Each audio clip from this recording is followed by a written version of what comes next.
स्वामी रामन तीर्थ मराठवाडा विद्यापीठाचे माजी कुलगुरू आणि लातूर पॅटर्नचे खऱ्या अर्थानं जनक म्हणता येईल असे डॉक्टर जनार्दन वाघमारे सर यांचा सहवास मला अगदी 1994 पासून आज तागायत लाभला।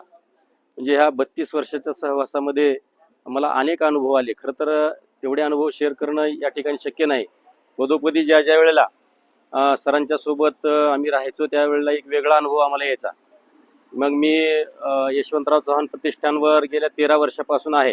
गेल्या 13 वर्षापासून यशवंतराव चव्हाण प्रतिष्ठानमध्ये काम करत असताना सरांचे विविध अनुभव आले। त्यांच्याकडून एक संयम कसा असतो, एखाद्या कुठल्या गोष्टीला फेस कसं करावं लागतं, लेखकानं कशा पद्धतीने लेखणी चालवायला पाहिजे, वक्ता कशा पद्धतीने पाहिजे, कुठला एखादा कार्यक्रम जर अनसक्सेस जर होत असेल तर त्याला घाबरून न जाता कशा पद्धतीने सक्सेस करायला पाहिजे, हे सगळे धडे जे आहेत ते सरांकडून मला शिकता आले।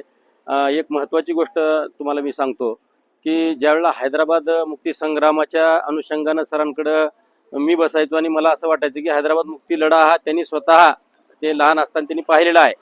आणि या ठिकाणी कासिम रजवी होते, कासिम रजवीच्या मुलांचे ते वर्गमित्र होते। तर ते सांगायचे हैदराबाद मुक्ती लढा हे आम्ही पाहिलेला आहे आणि तो लढा त्यांनी स्वतः लिहावा अशा पद्धतीचा मी त्यांना आग्रह केला, त्यांनी लिहून ठेवला।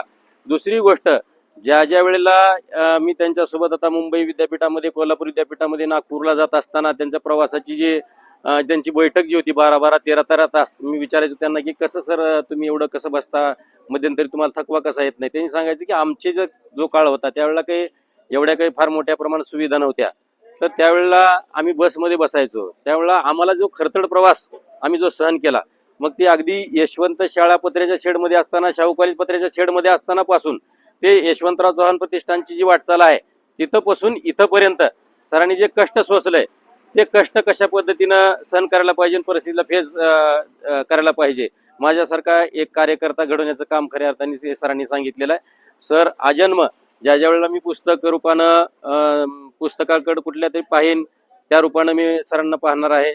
सर हे असे जरी देहानी गेलेले असले तर विचाराने ते आमच्या सोबत राहतील असं मला वाटतं।